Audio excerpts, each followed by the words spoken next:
At 81, her children put her in a home. What she found in the fireplace of the house she was forced to leave wasn't just a deed, but a final lesson from her late husband that would change everything. If you've ever felt underestimated, or like your story was being written for you by someone else, then this story is for you. Hit that subscribe button, because we're going to talk about what it means to find your strength at the very moment when everyone has counted you out. The room smelled of lemon-scented disinfectant and something vaguely like boiled vegetables. It was a smell that aimed for cleanliness but landed on sterile. Beige. That was the first and last word for it. The walls were a flat, lifeless beige, the kind of color chosen by a committee to offend no one, and therefore please no one. The armchair in the corner was upholstered in a vinyl fabric that was also, inevitably, beige, and it made a soft, sticky sound when I shifted my weight. Through the single large window, I had a perfect, uninterrupted view of the parking lot. I could see my son David's silver sedan, parked neatly between two white lines, gleaming under the pale afternoon sun. A symbol of my delivery. I felt less like a person who had been moved and more like a piece of furniture that had been delivered. An old, unwanted armoire that no longer fit the decor. They called the place Golden Meadows. There were no meadows, of course. Just manicured strips of unnaturally green grass bordering the asphalt. The gold was presumably meant to refer to our so-called golden years, a phrase that had always struck me as a cruel joke. There was nothing golden about this. It was the color of weak tea. My son David had held my hand, his grip firm and a little too tight, his expression a careful mask of concern. "It's for the best, Mom. You'll be safe here. You won't have to worry about the stairs anymore, or the boiler, or shoveling the walk." His voice was reasonable, the voice he used when explaining why his stock picks were sound investments. My daughter Susan had stood behind him, nodding, her eyes avoiding mine. She'd busied herself by straightening a picture on the wall that was already perfectly straight. "There are activities, Mom," she'd chirped, her voice brittle. "Bingo, and movie nights. You'll make friends." Friends. I had friends.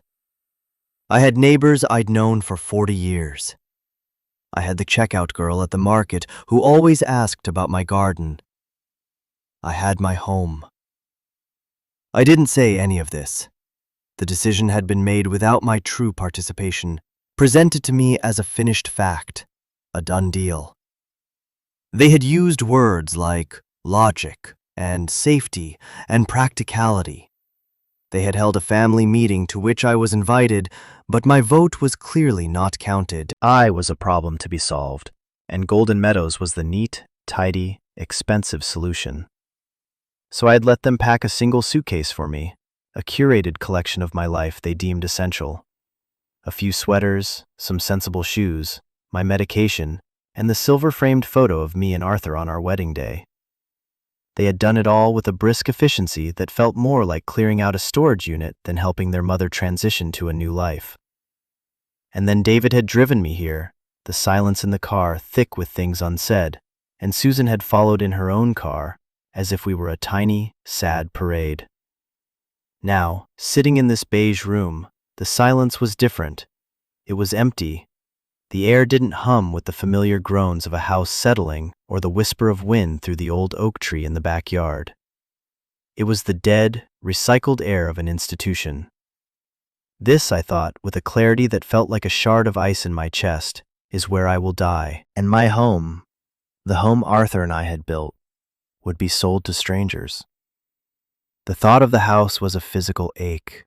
It was a sturdy two-story colonial on a quiet street, the kind of house people called a forever home. Arthur and I had bought it when David was just a toddler, with a down payment we'd scraped together for years. Arthur had laid the brick patio himself, his hands, usually so clean from his accounting work, calloused and smudged with mortar. I had planted the rose bushes that now climbed the trellis by the front door, their thorns snagging my sweater every time I went to get the mail.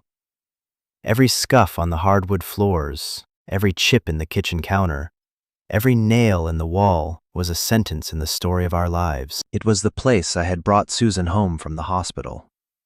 The place I had waited up for teenagers who missed their curfew. The place I had held Arthur's hand in his final weeks. The hospice bed set up in the living room, right beside the fireplace he had been so proud of. It wasn't just a house. It was the container for my entire adult life. And now, my children were going to sell it. They said the money would pay for Golden Meadows, and whatever was left would be a nice little nest egg for them. Practical. That was the word they kept using. It felt like a betrayal so deep it had no bottom. I wasn't just losing a building. I was being evicted from my own history. I looked at the photo of Arthur, his kind eyes smiling out at me from behind his glasses. "Oh, Arthur," I whispered to the silent beige room. "What am I going to do?" His smile didn't change, but for a moment, I felt a familiar, phantom warmth, as if he were sitting right beside me, ready to listen. A week crawled by, each day a perfect, monotonous copy of the one before. Breakfast at 7, a list of optional activities I ignored. Lunch at noon, more activities.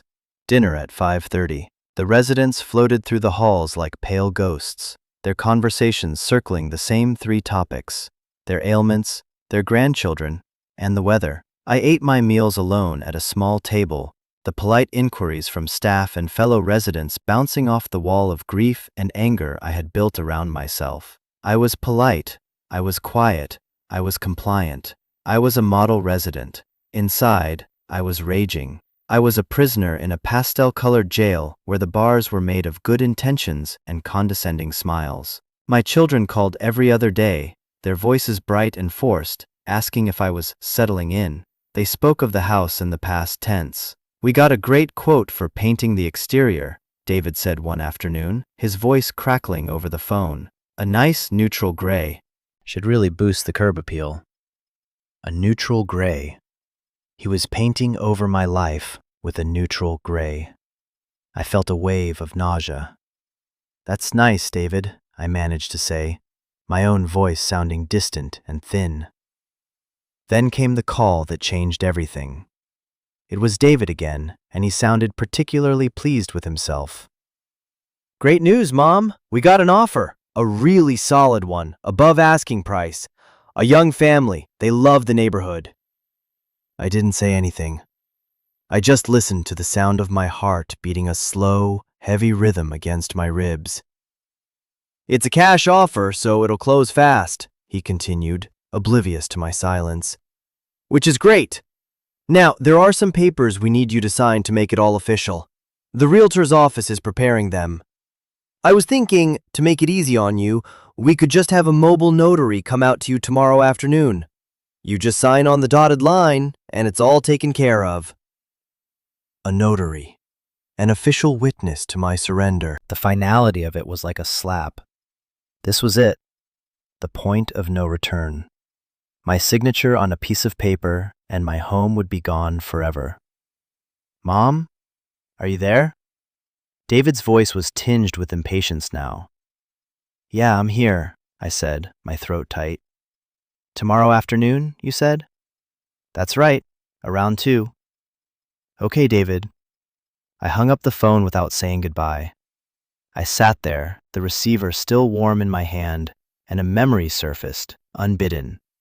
It was from a few years ago, not long before Arthur got sick. We were sitting on the patio in the evening, watching the fireflies begin to blink in the twilight. Arthur had been quiet for a long time, staring at the house, at the way the setting sun made the windows glow like orange eyes. He'd been a worrier, my Arthur. A quiet, methodical man who always planned for contingencies. An accountant by trade, he saw the world in ledgers of risk and security. "You know, Ellie," he had said, his voice soft, "if you ever feel cornered, really and truly backed into a wall after I'm gone, remember the house. The house knows its own story." I had laughed and squeezed his hand. "What are you talking about, you old poet? What story?" He had just smiled, a little sadly, I thought now. "Every brick, every board, it all remembers. Just listen to it. I had dismissed it as one of his rare flights of fancy, a sentimental thought on a warm summer evening. But now, sitting in this beige prison with a notary on the way, his words echoed in my mind not as poetry, but as something else, an instruction, a clue. The house knows its own story. What story, Arthur? What were you trying to tell me? A feeling began to stir in my chest, a tiny, fragile spark in the cold emptiness. It wasn't hope, not yet. It was something sharper. It was defiance. I couldn't sleep that night. The quiet hum of the building's ventilation system seemed to mock the frantic turning of my thoughts. A notary. Tomorrow. The words looped in my mind, a countdown to the end. Every time I closed my eyes, I saw David's cheerful, determined face, a pen in his hand, pointing to the line where I was supposed to sign away my life. I saw the "For Sale" sign I knew was already staked into my front lawn, a garish red and white wound on the landscape of my memory. Arthur's words kept coming back to me, a persistent whisper under the surface of my panic. The house knows its own story. Just listen to it. It was absurd. I was an 81-year-old woman, my body a collection of aches and predictabilities, my future a pre-printed schedule of meals and medication reminders. What was I going to do? Stage a dramatic escape? Barricade myself in the house? I was being ridiculous, a sentimental old fool. My children were right. It was practical. It was logical. But the feeling wouldn't go away. This wasn't just about a house. It was about the last 45 years. It was about the promises Arthur and I had made to each other in that house. The silent promise to be each other's safe harbor. Selling it felt like breaking that promise. It felt like agreeing with my children that my life, the one I had lived, was now disposable. By morning, the defiance had solidified into a plan. It was a fragile, desperate plan, but it was mine. I had to get back to the house. Just one more time. I didn't know what I was looking for. Maybe just a chance to say a proper goodbye. Or maybe, just maybe, to find out what Arthur meant. I had a little bit of money tucked away, a few $100s in cash I'd always called my mad money, hidden in the lining of an old handbag. It was a habit from a different era, when a woman was always supposed to have a little something of her own. I had never needed it. Until now. I waited until after lunch, when the hallways of Golden Meadows were at their quietest. Most residents were in their rooms for a nap, the staff busy with paperwork or preparing for the afternoon's riveting game of checkers. I put on my coat and my most sensible walking shoes. I walked out the front door as if I were just going for a little stroll around the unnaturally green lawn. No one stopped me. No one paid me any mind. I was just another old woman in a coat, invisible. My heart hammered against my ribs. This felt illicit, like I was a teenager sneaking out of my parents' house. The freedom of the open parking lot was dizzying. I walked to the edge of the property, to the main road, and used my old flip phone to call the one taxi service I knew by heart. "Andy's Cabs," a gruff voice answered. "I need a ride, please," I said, my own voice trembling slightly. I gave the address for Golden Meadows. "Where to?" the voice asked. I hesitated for only a second. I gave him my home address, the address I hadn't said aloud to a stranger in weeks. It felt like reclaiming a piece of my own name. The taxi that pulled up was a familiar, faded yellow sedan. The driver was a young man with kind eyes and a scattering of freckles across his nose. I recognized him. He'd driven Arthur and me to doctor's appointments a few times. He smiled when he saw me. "Mrs. Vance! Hello. I haven't seen you in a while. How are you doing?" His simple, friendly recognition was almost enough to make me cry. "I'm all right, Charlie," I said, sliding into the back seat. The seat was worn, and the car smelled faintly of coffee and air freshener. It smelled real. Taking you home? He asked as he pulled away from the curb. Yes, I said, looking out the window at golden meadows receding behind us. I'm going home. The 20-minute drive was a journey through my own past. We passed the library where I'd taken the kids for story hour, the park where Arthur taught David to ride a bike, the little ice cream shop where we'd gone for treats on hot summer days. Each landmark was a pang of memory. The world outside the beige walls was still going on, vibrant and full of life. It hadn't stopped just because I had. As we turned onto my street, my stomach clenched. There it was, the red and white "for sale" sign, just as I'd imagined. It was a brutal, jarring sight. My house, my beautiful home, with its climbing roses and the slight sag in the porch railing that Arthur was always meaning to fix, looked like a prisoner awaiting its sentence. Charlie pulled up to the curb. "Here you are, Mrs. Vance." He looked from the sign back to my face in the rearview mirror, his expression clouded with sympathy. "You need me to wait?" I shook my head, though my hands were trembling. "No, thank you, Charlie. I don't know how long I'll be." I paid him, my fingers fumbling with the bills. He gave me a small, encouraging nod. "You take care, Mrs. Vance." I got out of the car and stood on the sidewalk, the keys to my own front door feeling heavy and foreign in my hand. The house was quiet. It looked smaller than I remembered, and lonely. Taking a deep, shaky breath, I walked up the path I had walked 1,000 times before. I was trespassing in my own life. The spare key, the one I always kept in a small zippered pocket of my purse, slid into the lock with a familiar click. The sound was so achingly normal it almost broke me. I pushed the door open, and the air that hit me was cold and still. It smelled wrong. It smelled of chemical lemon polish and the faint, dusty scent of abandonment. My children had been here. They had been efficient. In the entryway, a stack of flattened cardboard boxes stood against the wall. In the living room, small green and yellow sticky notes were attached to various pieces of furniture. A yellow note on my favorite reading chair said, "Susan." A green note on the old upright piano said, "Donate." A red note on a scuffed end table said, "Trash." They were sorting through my life like it was an estate sale, which, I supposed, it was. My own living estate sale. I walked slowly from room to room, my hand trailing along the walls. It was my house, but it was also a ghost of my house. The cheerful clutter was gone.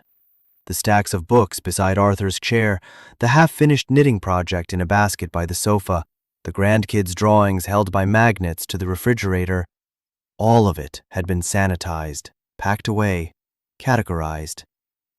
My presence had been scrubbed from the premises. In the kitchen, I ran my hand over the worn butcher block countertop. I could almost see the faint knife marks from 30 years of chopping vegetables. The small burn mark from the time a teenage Susan left a hot pan on it. I remembered standing here, flour on my apron, teaching her how to knead bread, her small hands mimicking mine. In the dining room, I looked at the long oak table.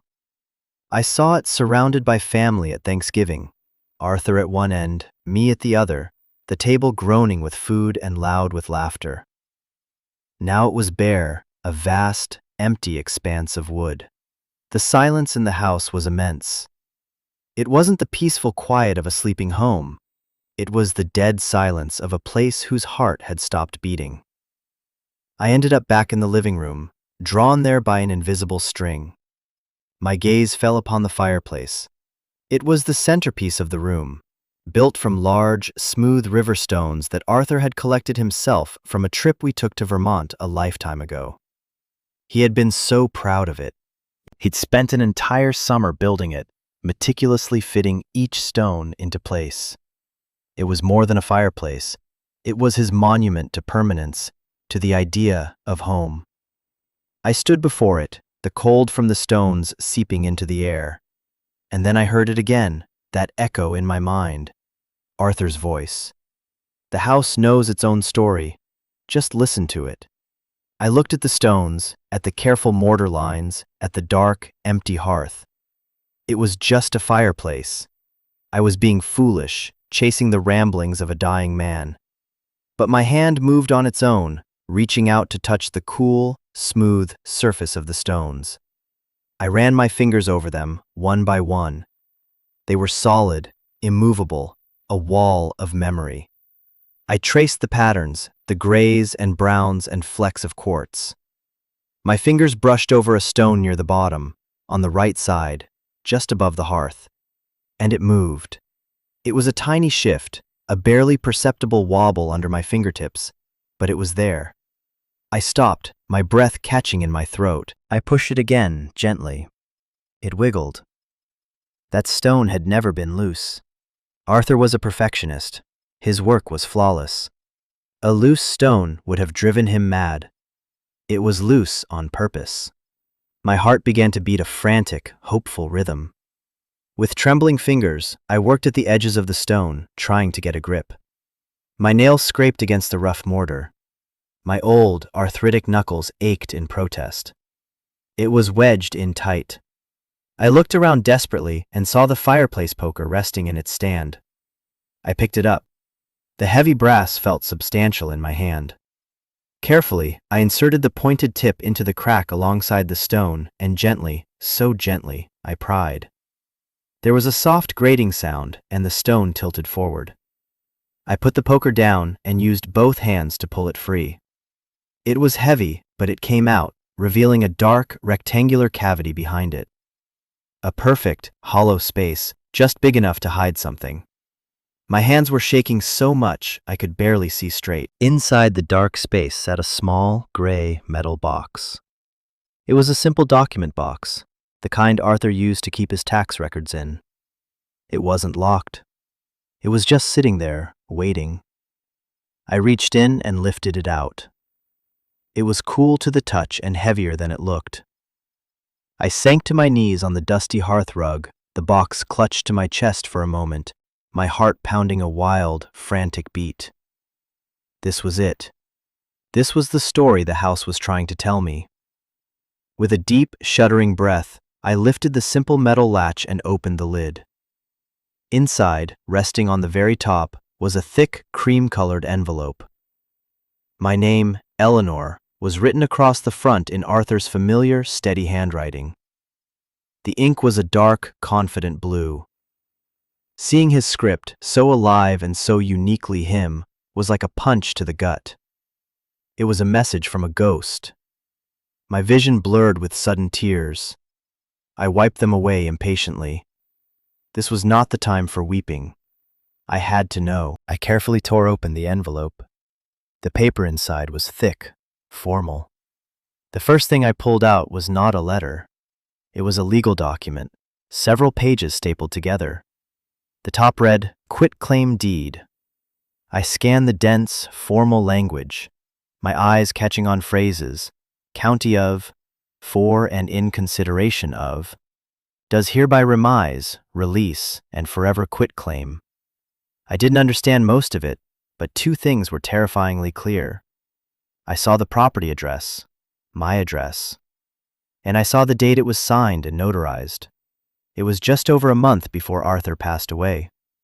The document transferred the full ownership of the property, our home, from Arthur and Eleanor Vance to something called the Hearthstone Family Trust.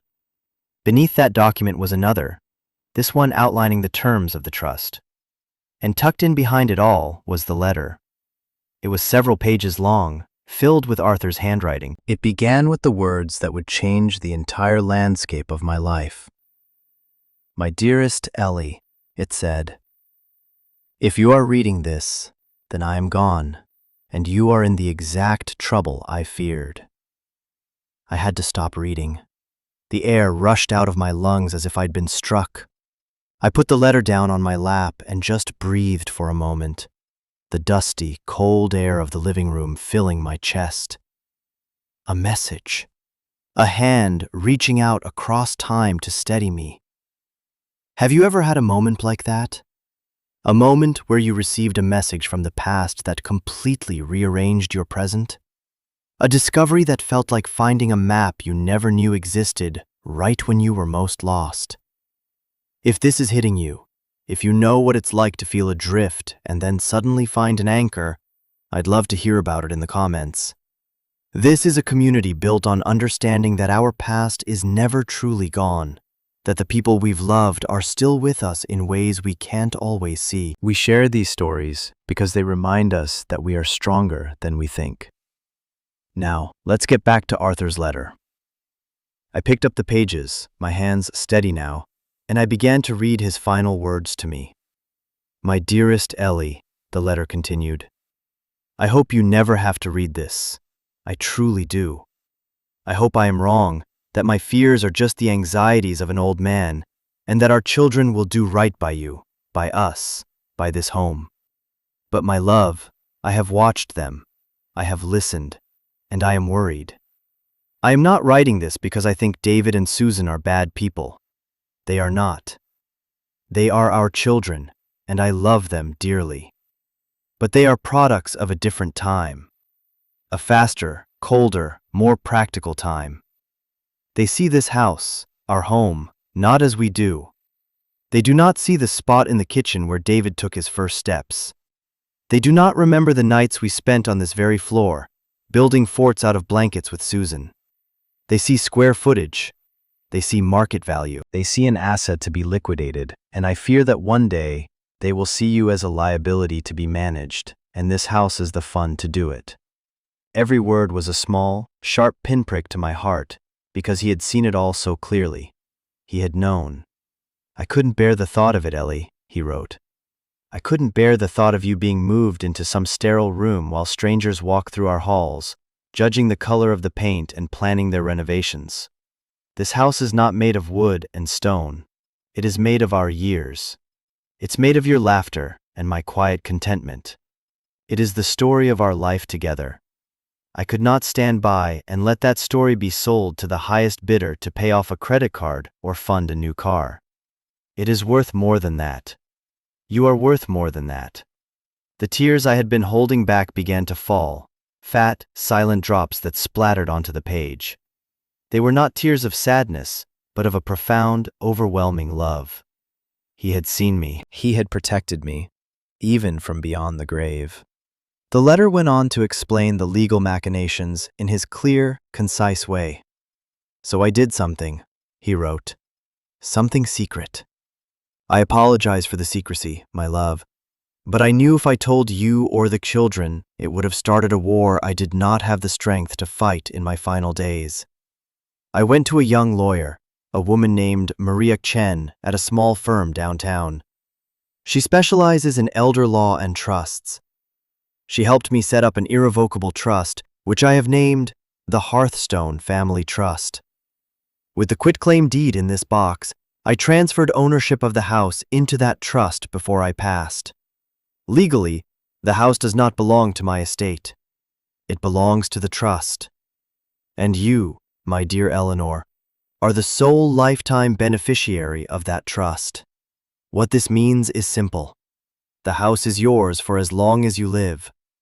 You have the absolute right to live in it. It cannot be sold, mortgaged, or otherwise disposed of without your express, uncoerced consent, as overseen by the trustee. The children cannot force a sale. They cannot touch it. The trust is also modestly funded. I put some of our savings into it, enough to cover the property taxes and major repairs for the foreseeable future. It is all outlined in the documents here. The trustee is Miss Chen.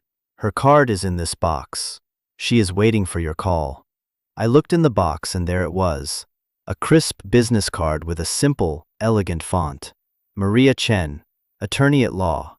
He had thought of everything, every single detail. I know this may cause a rift with the children, the letter concluded. It pains me to think of it, but my first duty, always, was to you. My hope is that one day they will understand that this was not an act of mistrust, but an act of love, an act of preserving our legacy. This house was our fortress, Ellie. I have simply ensured the walls remain standing for its queen. Live in it. Be happy in it. Let it keep you safe. And know that in every room, in every beam of sunlight that falls on the floor, I am there with you. Always. Your Arthur. I folded the letter and held it to my chest. The house was silent, but now the silence felt different. It was not empty. It was full of him. Full of his love, his foresight, his fierce, quiet protection. I sat there on the floor for a long, long time, in the cold, dusty living room of my house. My house. And I cried. I cried for the loss of him, a grief that was suddenly as fresh as if he had died yesterday. I cried in anger at the casual cruelty of my children. And I cried with a feeling I hadn't felt in so long I had almost forgotten its existence. It was the feeling of power, the feeling of a choice. The choice was stark, laid out before me as clearly as the documents in the metal box. I could put everything back. I could hide the box behind the stone, walk out the door, take a taxi back to Golden Meadows, and wait for the notary. I could sign the papers. I could let David and Susan have their way. It would be the path of least resistance. It would keep the peace, what little of it was left. It would be easy. Or I could pick up the phone. I could call this Maria Chen. I could claim what Arthur had left me. I could fight. It would be a war, just as Arthur had predicted.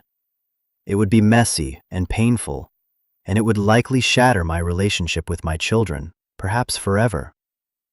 For a moment, the exhaustion of it all washed over me. I was 81 years old. Did I have the strength for a war? Wasn't it better to just let go, to float quietly into the beige oblivion they had planned for me? I looked around the room. The green and yellow and red sticky notes seemed to mock me. Donate. Trash. My life, sorted into piles of garbage and charity. I saw the faint indentation in the carpet where Arthur's armchair had sat for 30 years. I saw the spot on the mantelpiece where we'd displayed our grandchildren's clay sculptures until they crumbled. I saw the window that looked out onto the old oak tree where a family of robins returned every single spring.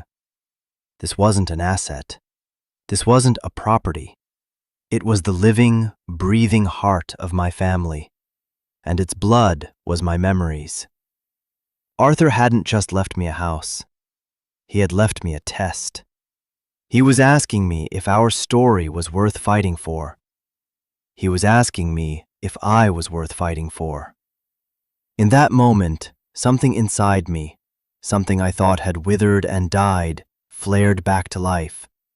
It was my own stubbornness, my own quiet strength that had been buried under a mountain of grief and resignation. My flip phone buzzed in my coat pocket. The screen lit up with David's name. I stared at it for a moment, my heart a steady, heavy drum. I flipped it open. Hello? Mom? Where are you? His voice was tight with annoyance. I called the front desk to confirm for the notary tomorrow, and they said you went for a walk hours ago. Are you okay?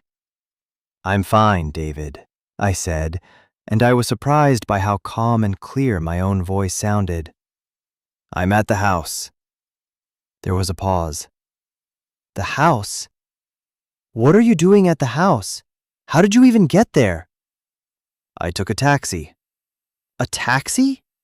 He sounded incredulous, as if I'd just told him I'd flown there on a broomstick. Mom, you shouldn't be there. It's all being packed up. It's not safe. Listen, just stay put. I'll come get you. And about the notary tomorrow, he's confirmed for 2 o'clock.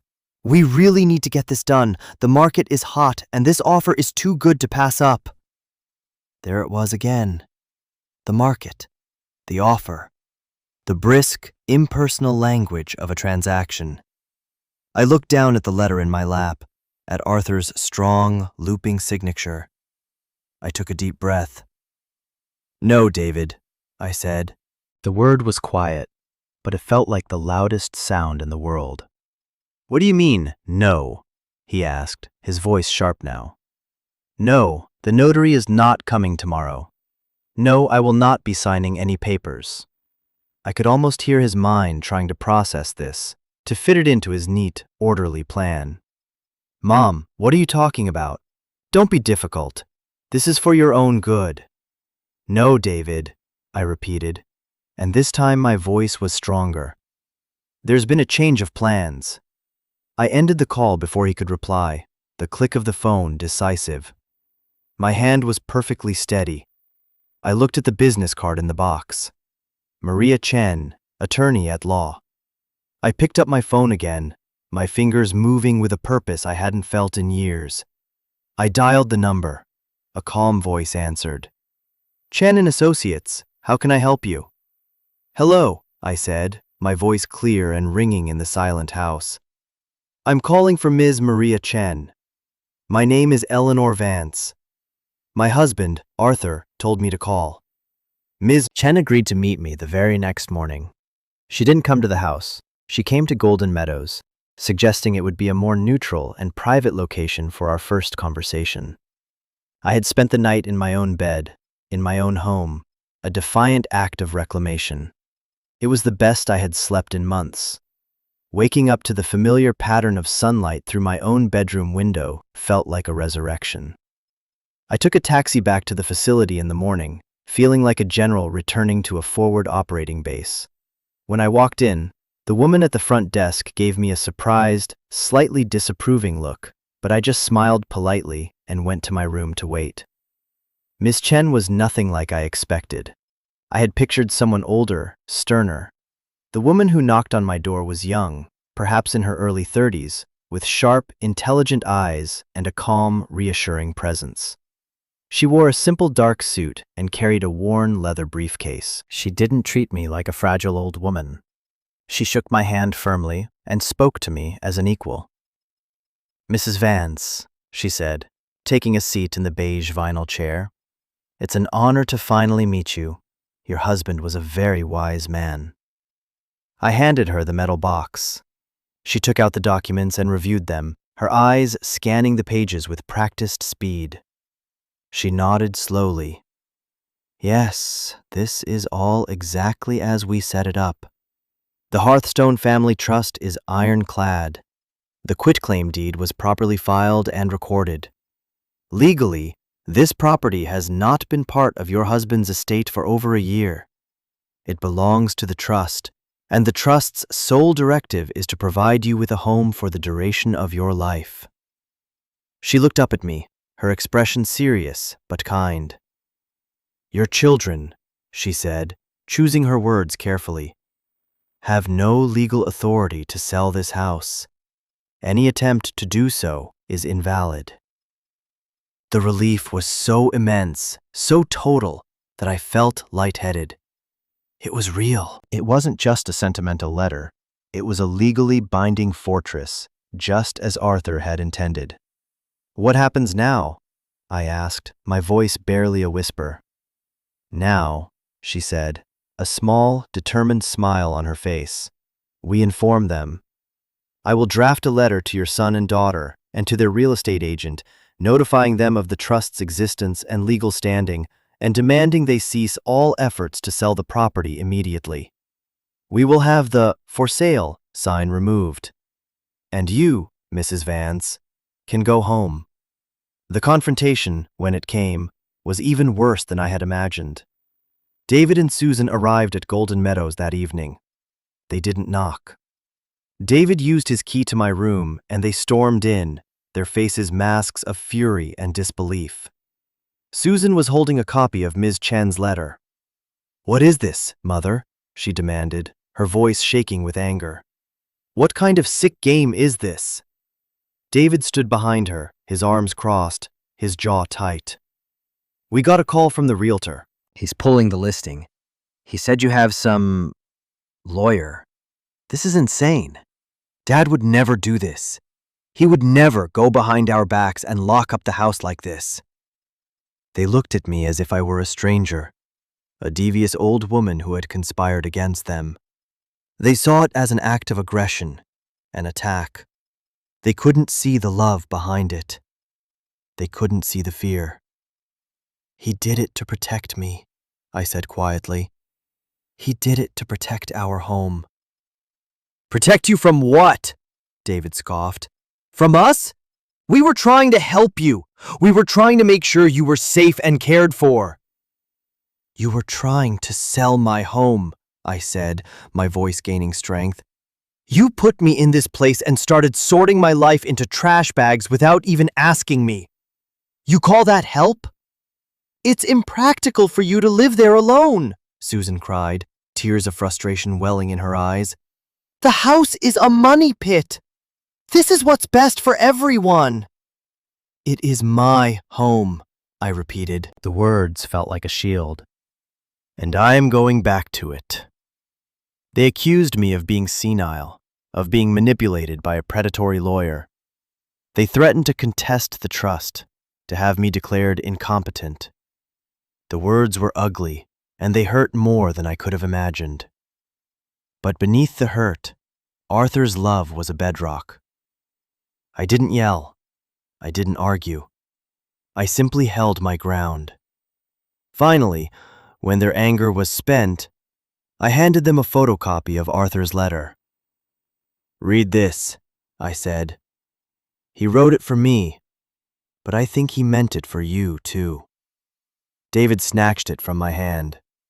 They stood there, in the middle of my beige room, and read their father's last words. I watched their faces change. The anger faltered, replaced by confusion, and then by a deep, uncomfortable flicker of what looked like shame. They left without another word. The silence they left behind was painful, a gaping wound. But it was different from the silence of despair. It was a silence of a necessary boundary finally being drawn. That night, I packed my single suitcase, and the next morning, Miss Chen arranged for my formal discharge from Golden Meadows. I walked out the front doors, not as a fugitive, but as a free woman, and took a taxi home. The first few days back in the house were strange. It was too quiet, too big. The echoes of my children's angry words seemed to linger in the air. The green and yellow sticky notes were still on the furniture, small, accusing flags of my family's intentions. I moved through the rooms like a ghost, half expecting to be told I wasn't supposed to be there. But slowly, painstakingly, I began to reclaim my territory. I started by peeling off every single sticky note, crumpling them into a ball, and throwing them in the trash. It was a small act, but it felt momentous. I went into the garage and found the boxes David had labeled "Donate" and "Trash." I opened them. Inside were my things, my collection of old cookbooks with handwritten notes in the margins. A box of Arthur's favorite sweaters that I hadn't been able to part with, that still smelled faintly of him. My gardening tools, my photo albums. I spent the next week unpacking my own life, putting it back where it belonged. I put the photos back on the mantelpiece. I put Arthur's books back on the shelf by his chair. I put my knitting basket back by the sofa.